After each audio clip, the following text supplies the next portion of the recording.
Hi everyone, welcome back. So if you like what we're doing, please like, comment, and subscribe. We're going to push for 1,000 subscribers by this summer so that we can do some live egg cuttings. We've got bull snakes, corn snakes, and hognose planned. All right, let's continue with this rodent rack here. So today we're going to continue building the platforms and also hopefully getting support structures in and getting ready to actually put the rack together in its final form.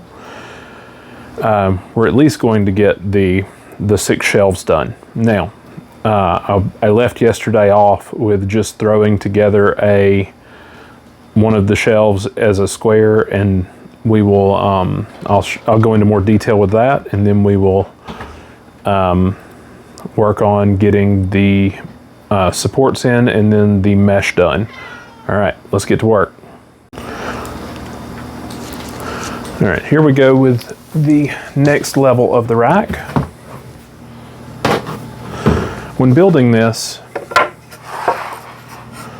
what I'm doing and what I'm using is not necessarily the same as what everyone will use, and I'm using the first one as the template here. I'm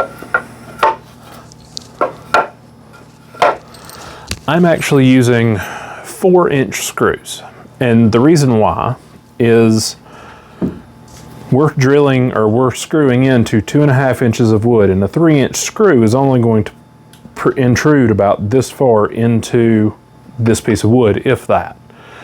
So by using a 4-inch screw, we're actually giving a nice strong connection and having less likelihood of it falling apart down the road. And also I'm using 2 screws per connection to prevent twisting. All right, let's get these last 5 shelf bases put together and get ready for the mesh. Here we go.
All right, the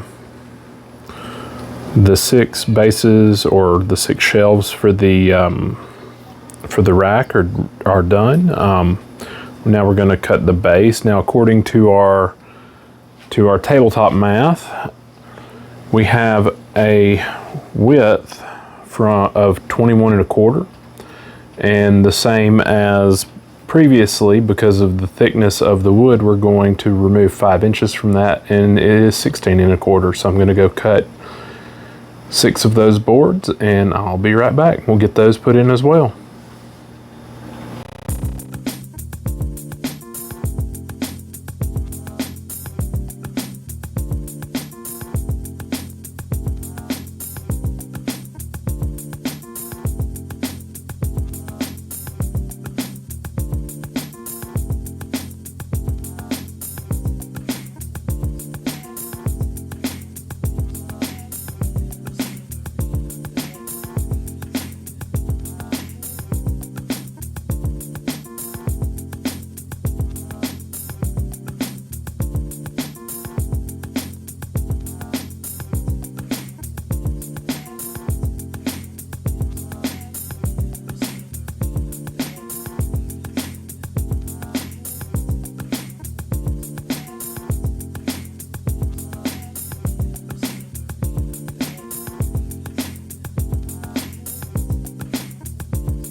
All right, so we are down to the mesh installation. In case you didn't notice while I was installing the center braces there for the food, I used a 7-inch piece of wood. It was just a piece of scrap, and used it as my spacer to consistently place those braces in for when we, just so it looks better. All right, let's work on the mesh, and I will show you the piece of equipment that I bought to make my life easier, and also to speed this up, because doing it by hand is a pain. All right, here we go. All right, let's get this mesh put on these panels. Now, as you see, before I even unroll it, we're going to be trimming off this mesh. All right, let's get this mesh on. Now, before I even unroll it, let's go over this slightly. We're going to be trimming off roughly 5 inches off of this roll. Now, we're not going to do that immediately. We're going to get it started first and then trim as we go. And then we're going to staple across the front. We're then going to unroll it and staple down one side, trim the other side, and then staple it, trim off the back, staple it down, staple the center, and we're done. Now, for this, I went ahead and I bought an electric staple gun. This is not necessary. You can get a much cheaper staple gun, but I'm most likely going to be building a 4th rack, plus I plan on moving my rodents outside eventually and building more racks out there.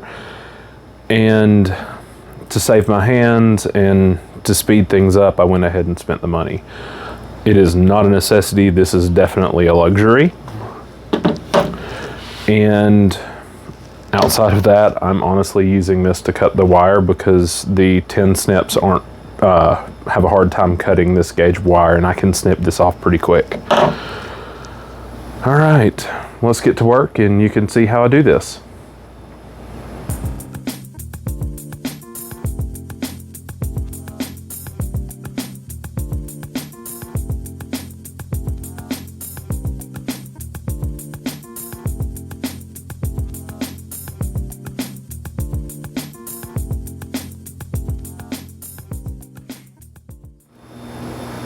Okay, so now that this is done, I've taken the hammer and I've just pushed these staples in the rest of the way, just in case they didn't go all the way.